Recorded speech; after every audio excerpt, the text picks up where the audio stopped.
जय हिंद मेरे दोस्तों, एक बार फिर से आप सभी का स्वागत है। और पिछले वीडियो में हम लोगों ने प्रोबेबिलिटी चैप्टर में कंडीशनल प्रोबेबिलिटी का इंट्रोडक्शन देखा था। हम लोगों ने कंडीशनल प्रोबेबिलिटी के लिए एक फॉर्मूला भी सीखा था मेरे दोस्तों।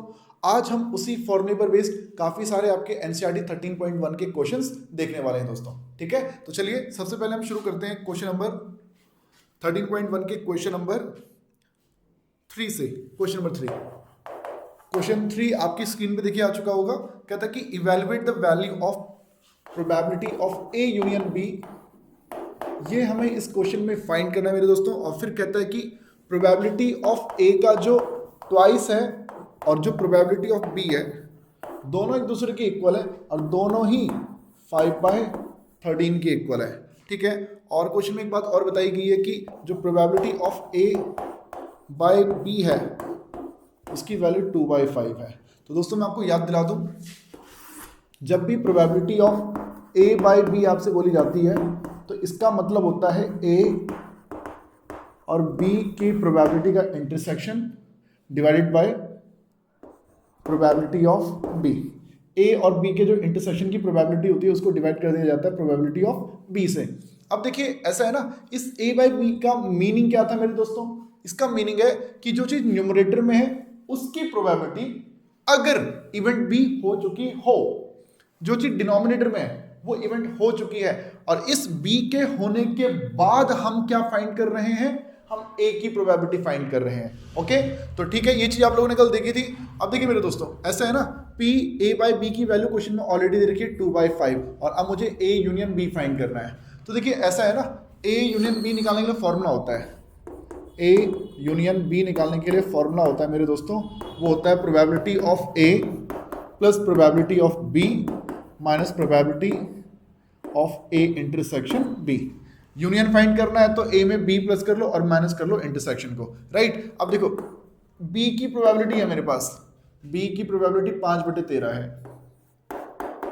क्या मेरे पास ए की प्रोबेबिलिटी है? तो आप बोलेंगे ट्वाइस ऑफ पी ए जो है वो 5/13 के इक्वल है। ट्वाइस ऑफ पी ए जो है दोस्तों वो 5/13 के इक्वल है। तो बताइए प्रोबेबिलिटी ऑफ ए क्या हो जाएगी? वो 5/26 हो जाएगी।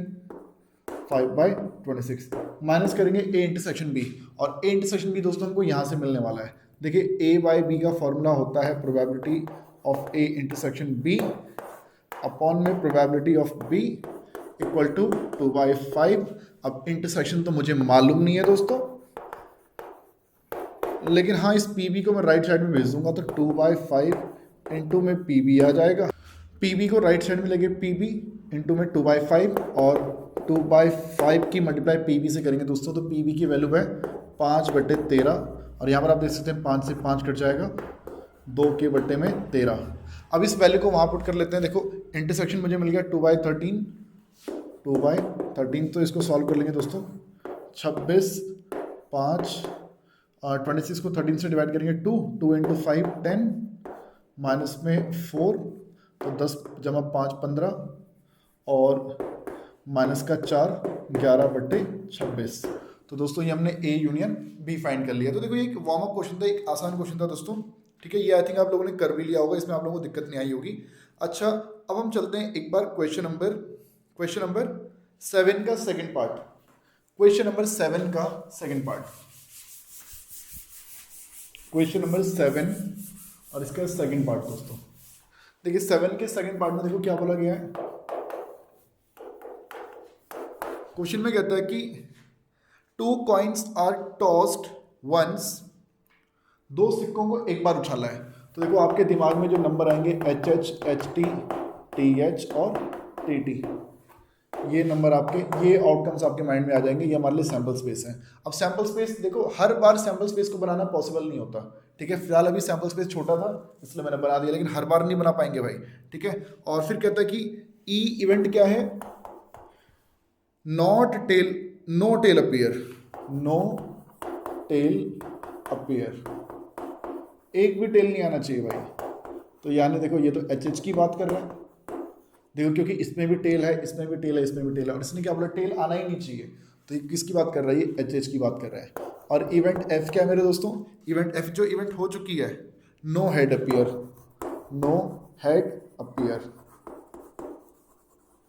यानी कि जो हमें मिला नो हेड अपीयर, तो नो हेड अपीयर में मेरे दोस्तों टी टी आ जाएगा, टी टी। ठीक है, अब देखिए जब इसने बोला नो हेड अपीयर यानी कि हेड आना ही नहीं चाहिए, तो देखो इसमें भी हेड है, इसमें भी हेड है, इसमें भी हेड है, लेकिन इसमें कोई हेड नहीं है, तो आप देख सकते हैं टी टी बन गया। ठीक है, अब बताइए इस एफ के अंदर क्या कोई भी एलिमेंट है जो इस ई को सेटिस्फाई करता है, तो आप बोलेंगे नहीं भैया इन दोनों में कुछ भी कॉमन नहीं है भाई। जब कुछ भी कॉमन नहीं है दोस्तों, तो उस सिचुएशन में आप क्या बोलेंगे कि अगर ई बाई एफ निकालना है,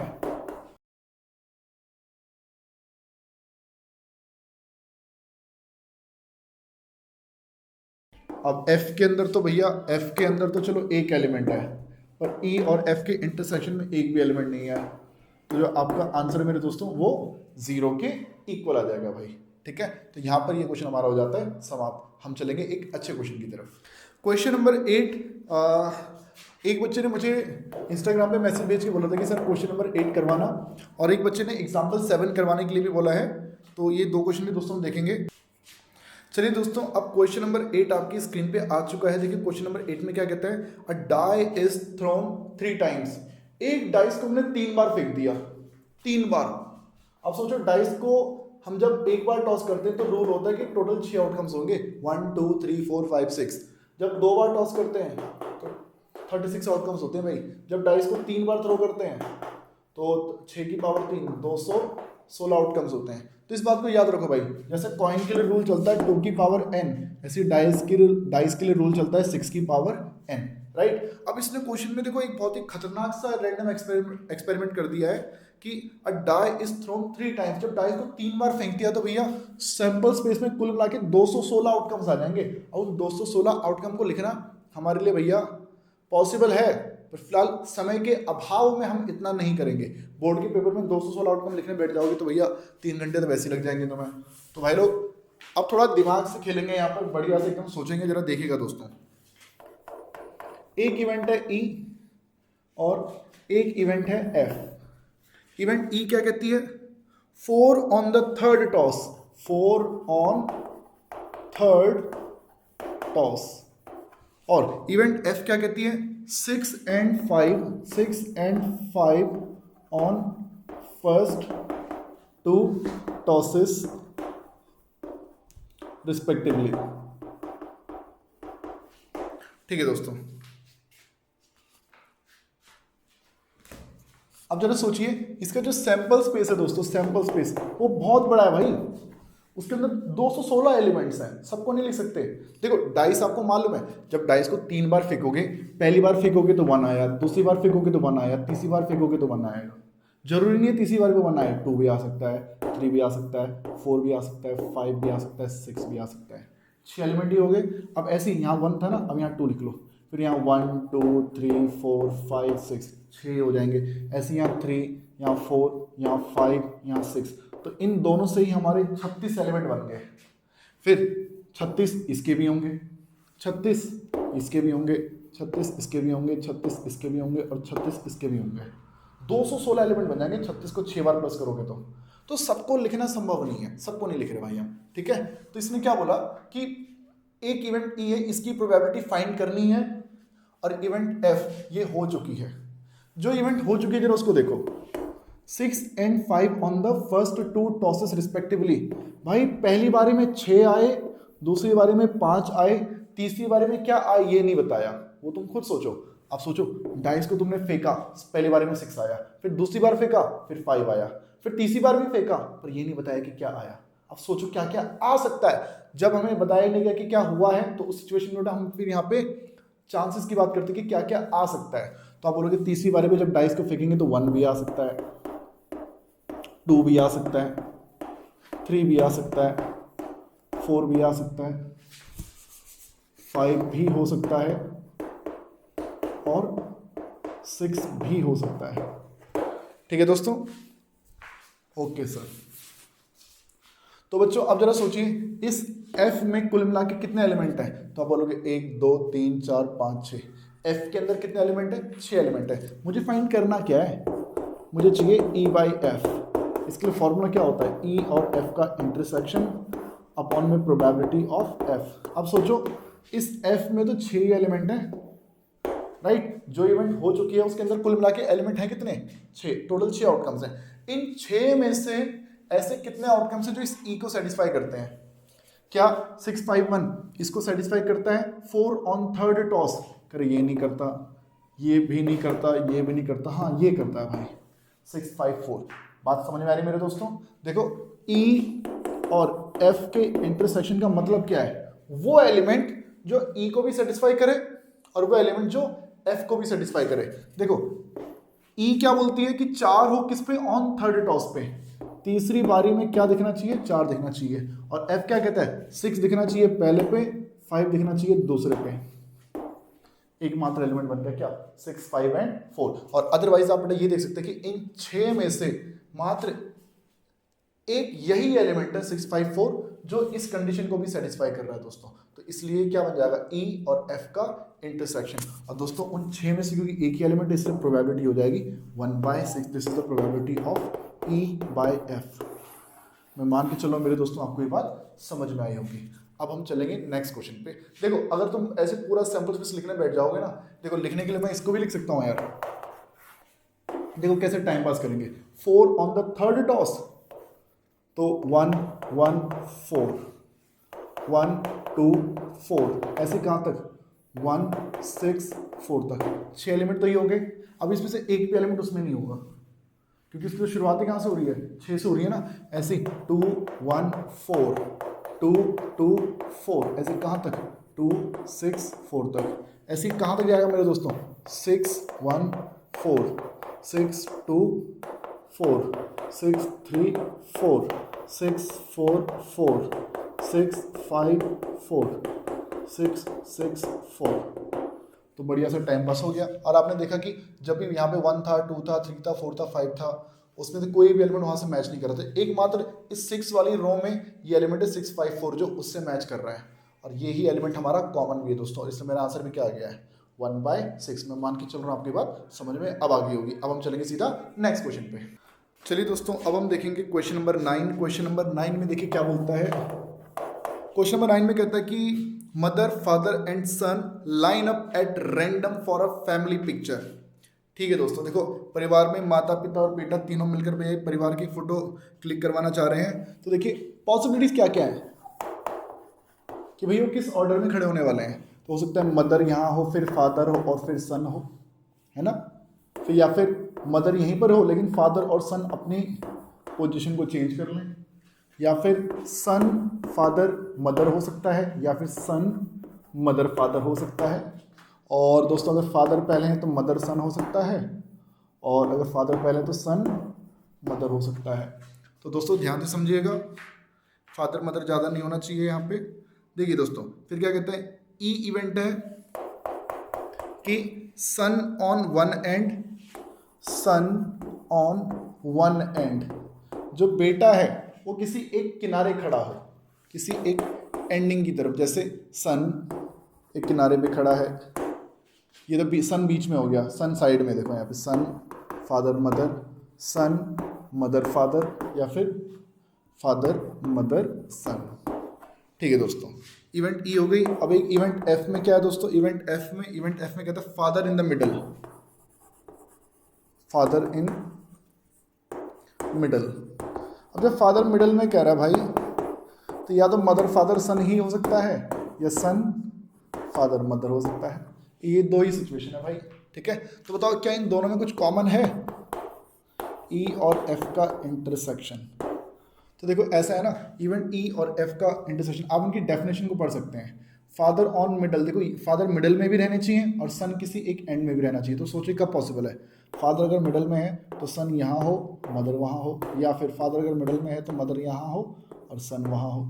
तो आप देख सकते हैं एम एफ एस यहाँ पर भी है, एम एफ एस यहाँ पर भी है, एस एफ एम यहाँ पर भी है, और एस एफ एम यहाँ पर भी है। तो आप देख सकते हैं ये दोनों ही एलिमेंट हमारे कॉमन हो, ठीक है। ई इंटरसेक्शन एफ में दो एलिमेंट हैं। अब मुझे निकालना क्या है, ई बाई एफ। तो मालूम आपको इंटरसेक्शन न्यूमरेटर में रहता है और एफ की प्रोबेबिलिटी डिनोमिनेटर में रहती है। तो एफ में दो एलिमेंट हैं और इंटरसेक्शन में भी दो ही एलिमेंट हैं। तो हमारा जो आंसर आएगा दोस्तों वो 1 के इक्वल आ जाएगा। तो दोस्तों ये क्वेश्चन यहाँ पर हो जाता है हमारा समाप्त। हम चलेंगे क्वेश्चन नंबर 10 के फर्स्ट पार्ट की तरफ। क्वेश्चन नंबर 10 का फर्स्ट पार्ट।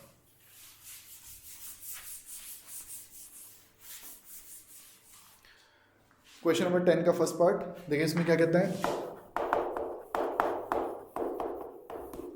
देखिए इसमें कहता है दोस्तों कि a black and a red dice are rolled. ठीक है, देखो एक ब्लैक डाई है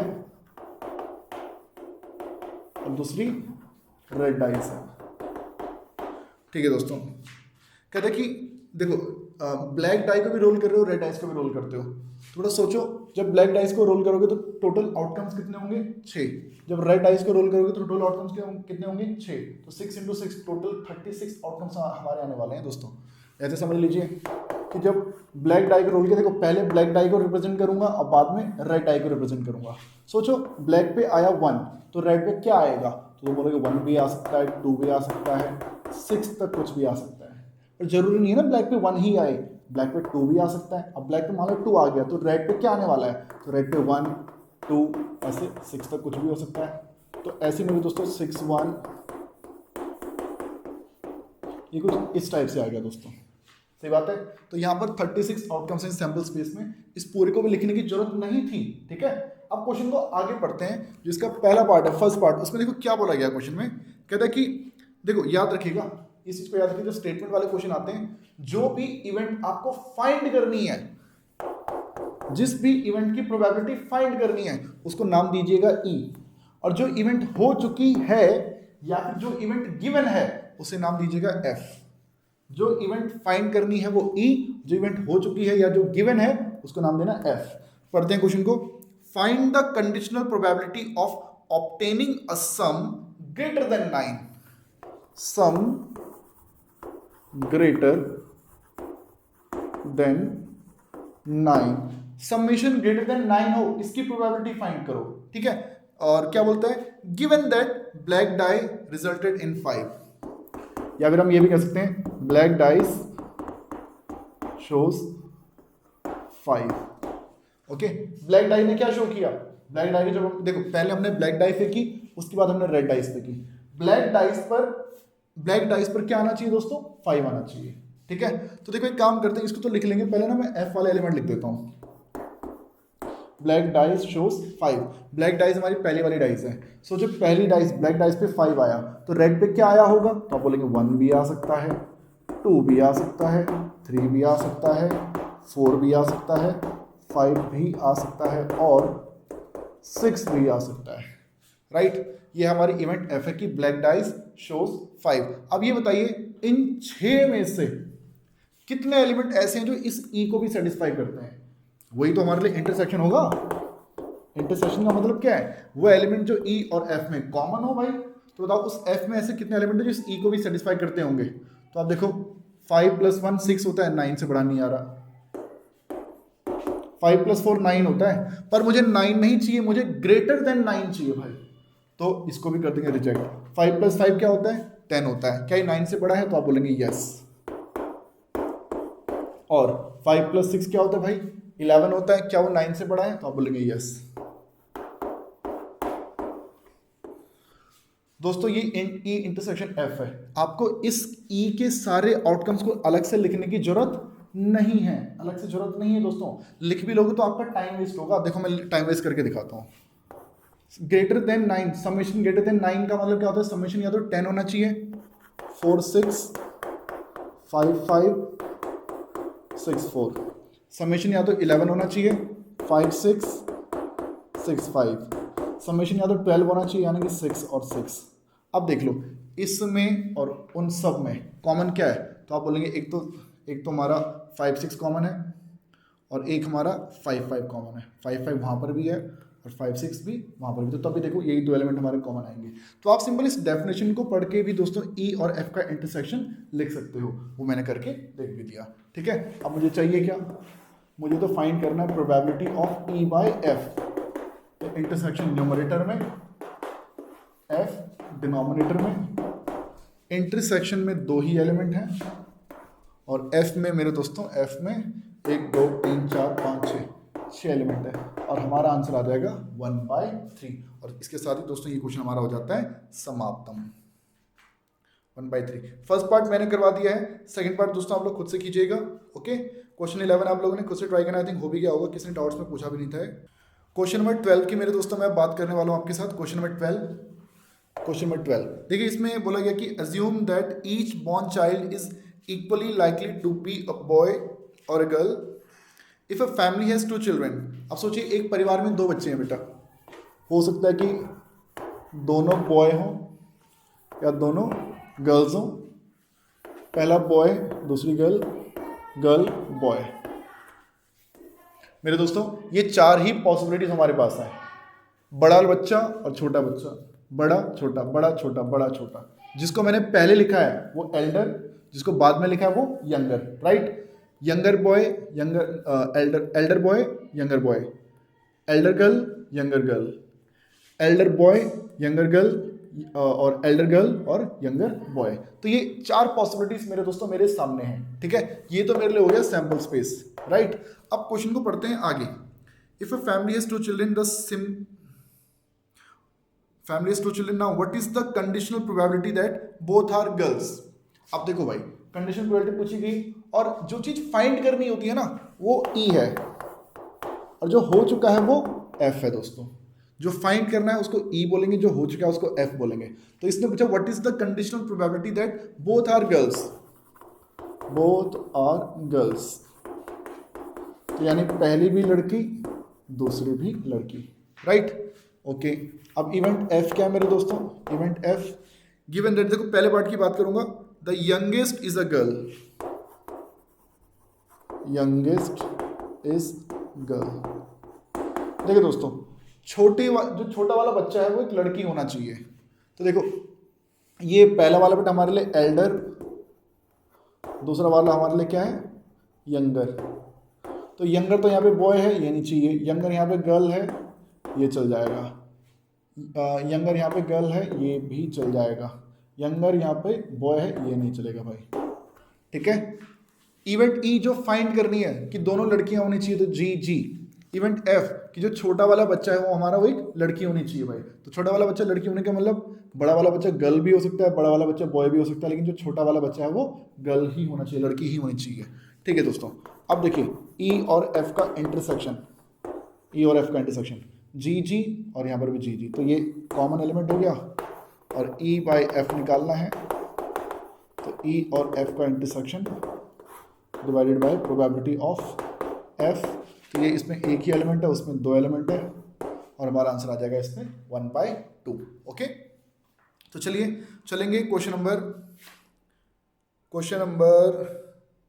13 की तरफ। क्वेश्चन नंबर 13 देखिए, क्वेश्चन नंबर 13 में क्या कहता है कि an instructor has a question bank consisting of 300 easy true false type question. 300 question ऐसे हैं मेरे दोस्तों जो इजी हैं और किस टाइप के हैं? वो ट्रू फॉल्स टाइप के क्वेश्चन है, ठीक है। कहता है कि 200 difficult true false type question, 200 question ऐसे हैं जो डिफिकल्ट हैं और वो ट्रू फॉल्स टाइप के हैं, ठीक है। यानी कि ट्रू फॉल्स टाइप के टोटल 500 क्वेश्चन हो गए, ट्रू फॉल्स वाले टोटल 500 क्वेश्चन हो गए, जिसमें से 300 इजी हैं और 200 डिफिकल्ट है, राइट। फिर क्या कहता है कि 500 इजी एमसीक्यू, 500 इजी एमसीक्यू भी हैं दोस्तों, ओके सर।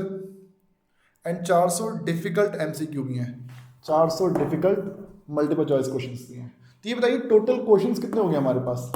टोटल क्वेश्चन 5 3 8 2 1000 और कुल मिला के 1400 क्वेश्चन हो गए, ठीक है। अब क्या चीज पूछी गई है और क्या चीज गिवन है? अब क्वेश्चन में इस चीज को देखते हैं। कहता है कि if a question is selected at random, हमने अपनी आंखें बंद करके एक क्वेश्चन सेलेक्ट किया भाई, ठीक है ना, एक पर्ची निकाली, एक क्वेश्चन सेलेक्ट किया रैंडमली। कह रहा what is the probability that, what is the, जो चीज पूछी जाए वो ई, जो हो चुका है वो F. What is the probability that it will be an easy question, it is easy question given that it is a MCQ, event F it is a MCQ. जो चीज फाइंड करनी है, find E, it is MCQ question. जो चीज हो चुकी है, जो इवेंट हो चुकी है, वो F, it is a MCQ question, right. तो देखिए दोस्तों ऐसा है ना, एमसीक्यू टोटल है कितने एमसीक्यू, आप बोलेंगे एमसीक्यू है कुल मिला के 500 जमा 400, कुल मिला के 900 एमसीक्यू है दोस्तों। एमसीक्यू टोटल कितना है हमारे पास, 900, ठीक है। अच्छा, ई और एफ के इंटरसेक्शन का मतलब क्या होगा, ई और एफ के इंटरसेक्शन का मतलब कि ई भी हो और एफ भी हो। ई होने का मतलब ईजी भी हो और एफ होने का मतलब वो एमसीक्यू भी हो। तो क्या मैं इसको कह सकता हूँ कि ईजी के साथ वो एमसीक्यू भी होना चाहिए। तो देखो ईजी तो ये है भाई और एमसीक्यू ये है, तो ईजी में और एमसीक्यू में कॉमन कितने एलिमेंट है भाई, आप बोलते हो कि 500, राइट।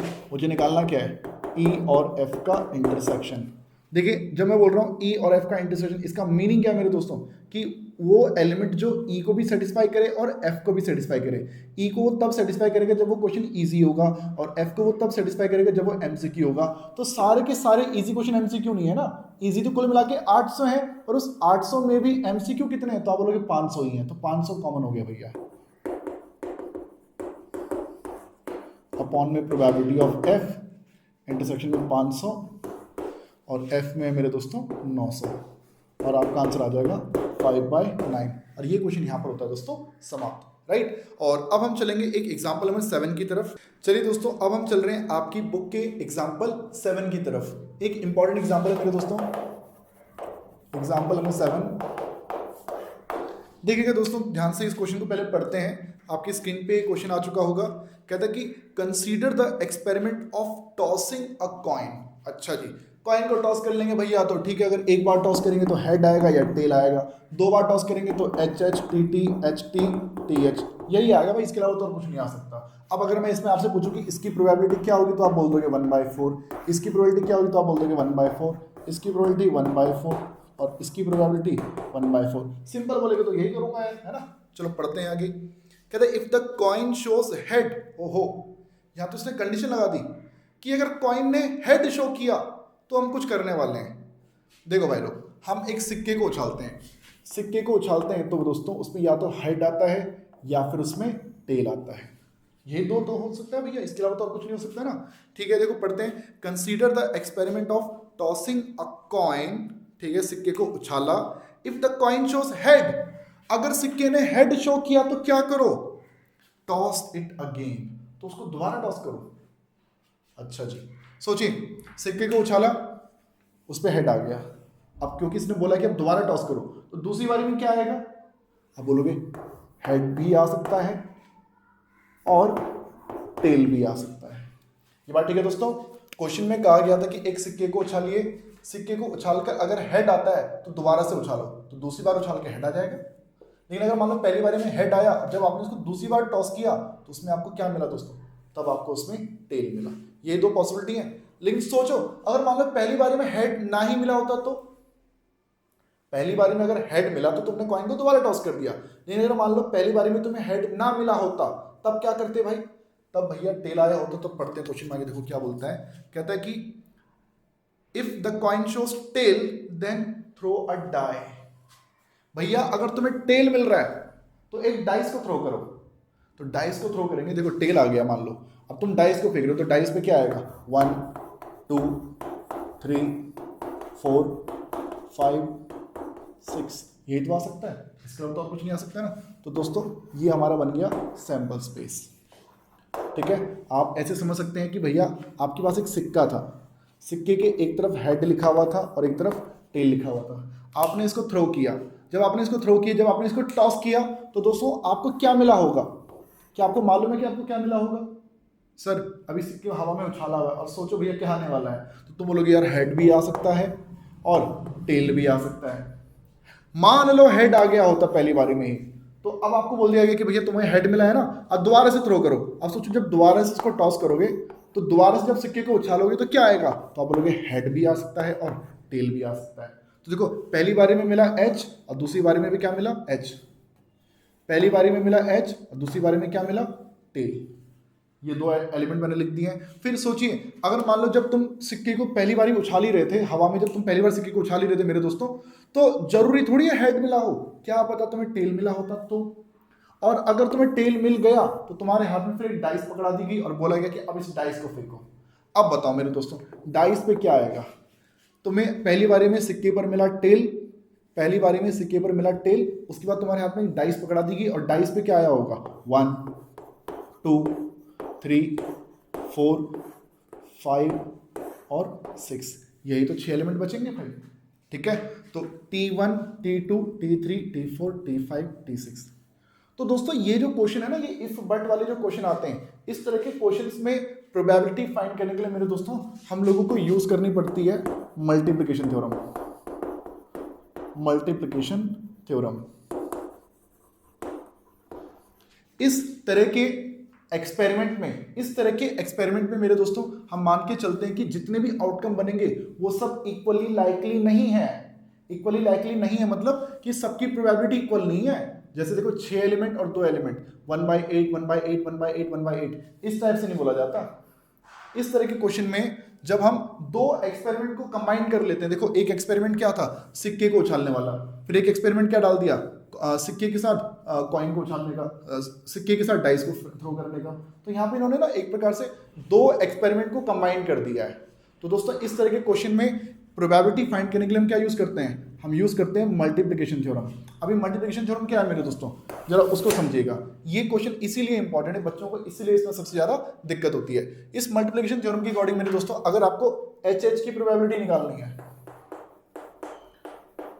तो सोचिएगा, सिक्के को अगर तुम टॉस कर रहे हो तो सिक्के को तुमने अगर एक बार उछाला तो हेड आने की प्रोबेबिलिटी क्या होती है?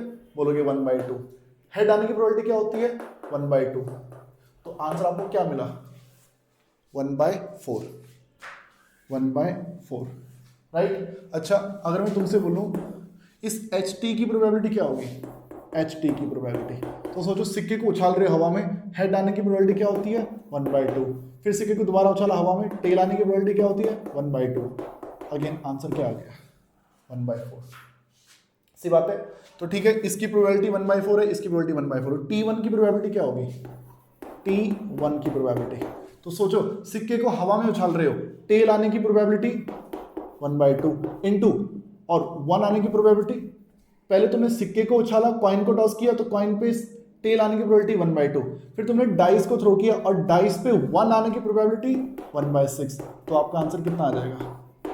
1/12। यानी कि इसकी इसकी इसकी इसकी इसकी और इसकी, इन सब की जो प्रोबेबिलिटी है मेरे दोस्तों, T1 से लेकर T2 T6 तक, इन सब की जो प्रोबेबिलिटी है वो 1/2 इंटू 1/6 है मेरे दोस्तों, यानी वो 1/12 के इक्वल है। बात समझ में आ रही दोस्तों? देखो ये जो एक्सपेरिमेंट है, ये जो एलिमेंट है, ये कौन से एक्सपेरिमेंट का हिस्सा है? सिक्के को 2 बार उछालने वाले एक्सपेरिमेंट का, कॉइन को 2 बार टॉस करने वाले एक्सपेरिमेंट का हिस्सा है ये HH। और उस एक्सपेरिमेंट के अकॉर्डिंग HH की प्रोबेबिलिटी क्या होनी चाहिए थी? 1/4। HT की प्रोबेबिलिटी क्या होनी चाहिए थी? 1/4। अच्छा, ये T1 T2 T3 T4 T5 T6 ये कौन से एक्सपेरिमेंट के एलिमेंट है? कौन से एक्सपेरिमेंट के आउटकम्स हैं? ये है एक कॉइन के साथ डाइस को थ्रो करने वाले एक्सपेरिमेंट के एलिमेंट। कॉइन के साथ डाइस को, अब सोचो कॉइन के साथ जब डाइस को थ्रो करते हो तो H1 H2 H6 T1 T2 कहां तक? T6 तक। तो इस एक्सपेरिमेंट में कुल मिला के एलिमेंट होते कितने हैं? 12। तो उसके अकॉर्डिंग H1 की प्रोबेबिलिटी 1/12, T1 की प्रोबेबिलिटी 1/12, H2 की प्रोबेबिलिटी 1/12। और मेरे दोस्तों वही ओरिजिनल आंसर हमारा आ भी रहा है 1/12 1/12। लेकिन हुआ क्या, इस क्वेश्चन में इफ बट आ गया कि अगर ऐसा हो तो ये करो और वैसा हो तो वो करो। तो इस तरह के क्वेश्चन में दोस्तों दो एक्सपेरिमेंट को एक मर्ज कर दिया गया और उसके भी सारे एलिमेंट मर्ज नहीं किए गए, कुछ ही एलिमेंट। तो दोस्तों क्वेश्चन में ऐसी कोई बात नहीं बोली गई थी कि इस सैंपल स्पेस के सारे एलिमेंट इक्वली लाइकली है, ऐसा कुछ नहीं बोला गया था। अगर बोल देता कि सारे एलिमेंट इक्वली लाइकली हैं तब मैं इसको 1/8 बोलता, 1/8 बोलता, 1/8, ये सब 1/8 हो जाते, लेकिन फिलहाल इसने ऐसी कोई बात नहीं बोली। तो मजबूरन हम लोग क्या यूज करेंगे? Multiplication theorem. और मल्टीप्लिकेशन थ्योरम के अकॉर्डिंग मेरे दोस्तों इस HH की प्रोबेबिलिटी 1/2 इंटू 1/2 करके 1/4 बन गई, ये भी 1/4 बन गया, और इसकी प्रोबेबिलिटी 1/2 इंटू 1/6 करके 1/12 बन गई। तो ये प्रोबेबिलिटीज मैंने फाइंड कर ली है भाई, ठीक है। अब क्वेश्चन में पूछा क्या है दोस्तों, अब क्वेश्चन में पूछा क्या गया है, जरा एक बार वो पढ़ लेते हैं। क्वेश्चन आपकी स्क्रीन पे दोस्तों होगा ही, और अगर नहीं है तो बुक भी बेटा आपके पास होगी, बुक में भी आप पढ़ सकते हैं। Find the conditional probability that the event, find the, देखो जो चीज फाइंड करनी है वो इवेंट ई, जो इवेंट हो चुकी है वो F. Find the conditional probability that die shows a number greater than 4, number greater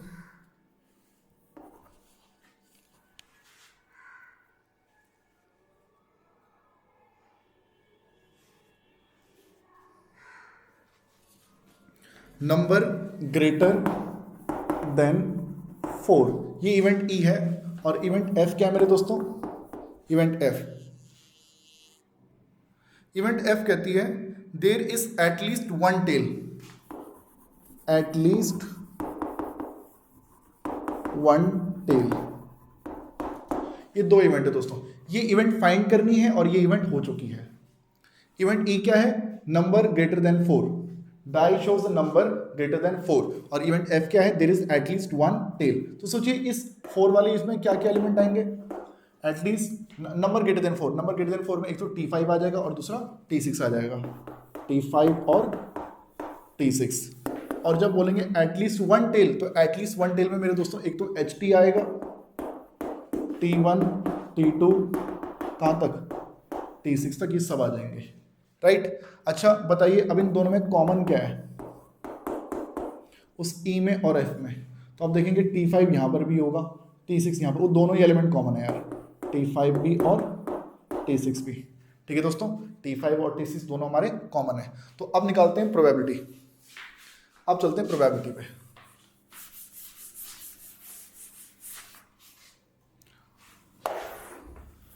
now हमें चाहिए क्या, हमें चाहिए E बाई एफ। तो E बाई एफ का मतलब E और F का intersection divided by probability of F। तो E और F का इंटरसेक्शन, E और F का इंटरसेक्शन, एक तो क्या है T5, दूसरा क्या है T6। T5 की प्रोबेबिलिटी क्या है भाई, T5 की प्रोबेबिलिटी 1/12, और T6 की प्रोबेबिलिटी भी कितने हैं दोस्तों, T6 की प्रोबेबिलिटी देखो, T1 से लेकर T6 तक सबकी प्रोबेबिलिटी कितनी है, 1/12। तो इसकी प्रोबेबिलिटी भी 1/12, इसकी प्रोबेबिलिटी भी 1/12, दोनों की प्रोबेबिलिटी को प्लस कर दिया जाएगा अपॉन F। अब F को देखो भाई, F में क्या क्या है, HT, HT की प्रोबेबिलिटी कितनी है भाई, 1/4। फिर F में इसकी प्रोबेबिलिटी 1/4 है। अब T1 से लेकर T6 तक, T1 से लेकर T6 तक सबकी प्रोबेबिलिटी 1/12 है। तो 1/12, 2, 3, 4, 5 और 6, इसको सॉल्व करना पड़ेगा भाई। 1/12 प्लस 1/12 विल बी 2/12, 1/4 प्लस ये 1/12 6 बार आ गया तो 6/12, इसमें आप सॉल्व कर लीजिए 2/12। जब आप इसमें एलसीएम लेंगे तो 12, 3 जमा 6, 9, 2, 12 से 12 कट जाएगा, और हमारा जो आंसर आएगा दोस्तों वो आ जाएगा 2/9। तो दोस्तों ये क्वेश्चन थोड़ा सा धांसू क्वेश्चन आप लोगों को लगा होगा। इसका रीज़न क्या है, सबसे पहले तो इसमें आप लोगों ने देखा कि मल्टीप्लिकेशन थ्योरम वाला फंडा लगा रहा था, और फिर साथ में इसमें सैम्पल स्पेस भी बनाने के लिए थोड़ा अजीब तरीके से दिया गया था। फिर तीसरी चीज़ ये जो प्रोबेबिलिटी मैंने कैसे फाइंड करी है वो चीज़ भी आप लोगों ने देखी होगी कि हाँ इसकी प्रोबेबिलिटी निकालने के लिए आपने T5 की प्रोबेबिलिटी में प्लस किया T6 की प्रोबेबिलिटी को, यानी 1/12 प्लस 1/12। ऐसी F की प्रोबेबिलिटी के लिए मेरे दोस्तों, F की प्रोबेबिलिटी के लिए मेरे दोस्तों आपने 1/4 में 1/12, 1/12, 1/12 इन सबको प्लस किया, और सॉल्व करके मेरे दोस्तों आपको फाइनल आंसर आया 2/9। तो दोस्तों यहाँ पर एक क्वेश्चन हो जाता है समाप्त। और दोस्तों इसके साथ ही 13.1 भी हम लोगों ने कर लिए ओवर। जो क्वेश्चन रह गए वो इजी क्वेश्चन सब आपसे हो जाएंगे दोस्तों। जो अगली वीडियो होगी उसमें दोस्तों अब मैं शुरू कराऊंगा इंडिपेंडेंट इवेंट। ओके, एक नेक्स्ट कॉन्सेप्ट है इंडिपेंडेंट एंड डिपेंडेंट इवेंट का, ठीक है। और एक इन्फॉर्मेशन दोस्तों जो मैंने आपको पिछले वीडियो में भी दी थी वो एक बार फिर से बता देना चाहता हूँ कि 28 और 29 नवंबर को अनअकैडमी के द्वारा एक 2 दिन का फ्री क्विज आप सभी बच्चों के लिए करवाया जा रहा है, जिसमें कि कैरियर रिगार्डिंग आप अपने सभी प्रॉब्लम्स, अपने सभी डाउट्स एक्सपर्ट से पूछ सकते हैं मेरे दोस्तों, चाहे वो किसी भी फील्ड के हो, चाहे फैशन डिजाइनिंग के हो, इंजीनियरिंग के हो, मेडिकल साइंस के हो, डिफेंस के हो, अकाउंट्स से रिलेटेड आपकी जो भी कैरियर रिगार्डिंग क्वेरीज हैं दोस्तों वो सब आप एक्सपर्ट से पूछ सकते हैं। तो दो दिन का दोस्तों एक फ्री सेमिनार है, फ्री समिट है, इसे आप लोग जरूर ज्वाइन कीजिए बच्चों, ठीक है। आपके फायदे की चीज़ है, इसमें आप लोगों को कोई भी पैसा पे नहीं करना है। घर बैठे मेरे दोस्तों आप लोग बहुत ही अच्छे अच्छे सजेशंस अपनी लाइफ को बनाने वाले कि कैसे आप अपने इंटरेस्ट को कैसे अपने कैरियर में तब्दील कर सकते हैं दोस्तों। तो इस सेमिनार को जरूर अटेंड कीजिए, इस समिट को जरूर अटेंड कीजिए। इसके रजिस्ट्रेशन के लिए जो लिंक है मेरे दोस्तों वो मैंने डिस्क्रिप्शन में दे दिया है, ठीक है। तो चलिए आपसे मिलते हैं सीधा नेक्स्ट वीडियो में। अपना ध्यान रखिएगा। जय हिंद, जय भारत, वंदे मातरम।